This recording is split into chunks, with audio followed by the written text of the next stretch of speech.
Audiolivro O Último Convite, uma mensagem de esperança, de Clifford Goldstein. Capítulo 2. O risco do amor. A maioria das pessoas ama cachorros, a menos que tenha passado por alguma experiência negativa com um. Afinal, eles são amigáveis, afetuosos, fiéis, leais e amorosos. Aliás, alguns cachorros, chamados de cães de serviço, são usados para ajudar pessoas com problemas emocionais, tamanho seu efeito calmante e consolador. Quem não gosta de fazer carinho em seu pelo macio? É claro que os cachorros também dão trabalho. Eles podem morder, sujar tapetes, ficar doentes, estragar móveis, soltar pelos, tudo isso além das despesas para mantê-los alimentados e saudáveis. Quase todos os donos de cães, até os mais apaixonados, pensaram em algum momento: vale a pena todo esse trabalho? No entanto, suponhamos que você pudesse ter um cão que nunca sujasse os tapetes da casa, jamais adoeça e não seja preciso gastar um centavo para mantê-lo saudável. Quem não aproveitaria a oportunidade de ter um cachorro assim? Na verdade, você pode. Que tal um cão robô, por exemplo? De acordo com uma fabricante japonesa, seu cão eletrônico é um verdadeiro companheiro com emoções e instintos reais. Com a amorosa atenção de seu dono, ele se tornará um amigo mais maduro e divertido com o tempo. O cão tem emoções e instintos verdadeiros programados no cérebro, alegam seus desenvolvedores. Ele age para satisfazer os desejos criados por seus instintos. Quando satisfeito, seu nível de alegria aumenta. Quando não, ele fica triste ou bravo. Como qualquer ser vivo, ele aprende a conseguir o que quer. Às vezes, mexe as pernas vigorosamente ou dá sinais de raiva quando não recebe o tipo de atenção que solicitou. A maneira como o dono reage às expressões emocionais desse cão eletrônico influencia muito a personalidade e o crescimento dele. Embora seja de plástico e carregado por uma bateria, ele tem um sistema nervoso de circuitos integrados que fazem dele um companheiro totalmente consciente, sensível, amoroso e comunicativo. Emoções, instintos, desejos. Robôs não têm mais emoções, instintos e desejos do que a pia da sua cozinha. Afirmar que o cão robótico é um companheiro totalmente consciente, sensível, amoroso e comunicativo equivale a atribuir traços de vida inteligente a um monte de plástico e metal. Mal conseguimos entender como tecidos vivos e células cerebrais são capazes de abrigar, criar, manter, resgatar emoções e desejos, e devemos agora acreditar que alguém conseguiu fabricar um cão eletrônico que manifesta amor, alegria e felicidade? Apenas se certifique de carregar a bateria, então amor, alegria e afeto fluirão pelos circuitos, chips de silicone e plástico como fótons de uma fonte de luz. A ideia é completamente ridícula. Achar que o balançar computadorizado de rabo do robô seja uma expressão de felicidade seria o mesmo que atribuir moralidade aos códigos de um recurso que bloqueia o acesso de seus filhos a certos sites. Se a ideia de um cão eletrônico que demonstra afeto e amor o incomoda, e se não quer que um robô substitua seu pet de carne e osso, então você entende a essência do conflito cósmico. Em vez de criar seres, quer no céu como os anjos, quer na terra como os seres humanos, que funcionam como robôs, Deus os criou com a capacidade de amar. Em lugar de robôs, fez-nos seres morais, com a habilidade de amar tanto a Ele como os outros. Essa capacidade inclui a liberdade inerente ao tipo de amor que somente um ser livre é capaz de oferecer.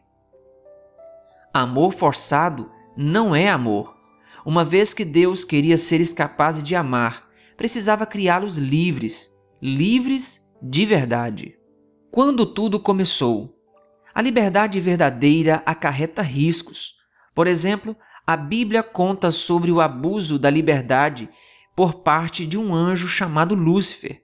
Diz: "Você era um querubim da guarda que foi ungido. Eu o estabeleci. Você permanecia no Monte Santo de Deus e andava no meio das pedras brilhantes. Você era perfeito nos seus caminhos, desde o dia em que foi criado até que se achou iniquidade em você." Ezequiel 28, versículos 14 e 15. Lúcifer era um ser celestial, um anjo criado por Deus. E como Deus o criou? Você era perfeito nos seus caminhos, desde o dia em que foi criado. Perfeito? Porém, o que aconteceu com esse ser perfeito? Até que se achou iniquidade em você. Iniquidade encontrada em um ser criado perfeito por Deus? Como isso pôde acontecer? Porque essa perfeição incluía liberdade, liberdade moral, a qual Lúcifer violou. O mesmo princípio se aplica aqui. Em Gênesis 1 e 2, revelam Deus criando vida na terra, o que incluiu Adão e Eva, ambos criados à imagem de Deus. Assim Deus criou o ser humano à sua imagem. A imagem de Deus o criou. Homem e mulher os criou. Gênesis 1, versículo 27. Quando a criação foi concluída, o próprio Deus a considerou muito boa. Versículo 31. Assim, temos seres perfeitos criados por um Deus perfeito em uma terra perfeita. Contudo, o que aconteceu? Gênesis 3 revela que pelo engano da serpente, versículos 1 ao 6, esses seres perfeitos caíram em pecado. Pecado é mais do que um erro, um ato. É um estado de distanciamento de Deus. Como isso pôde acontecer? Aconteceu porque sua perfeição incluía a capacidade de amar. Como vimos, o amor requer liberdade, e isso significa a possibilidade de escolher o caminho errado. Com isso em mente, leia o seguinte texto bíblico. Então estourou a guerra no céu. Miguel e seus anjos lutaram contra o dragão. Também o dragão e os seus anjos lutaram, mas não conseguiram sair vitoriosos, e não havia mais lugar para eles no céu. E foi expulso o grande dragão, a antiga serpente, que se chama Diabo e Satanás, o sedutor de todo o mundo. Ele foi atirado para a terra, e, com ele, os seus anjos. Apocalipse 12, versículos 7 a 9. Mal, rebelião, guerra, tudo isso começou no céu perfeito de Deus, com a queda de Lúcifer. Em seguida, Lúcifer, agora chamado de Diabo e Satanás, veio à terra para trazer sua rebelião sob o disfarce da antiga serpente. Conferir Gênesis 3, versículos do 1 ao 6.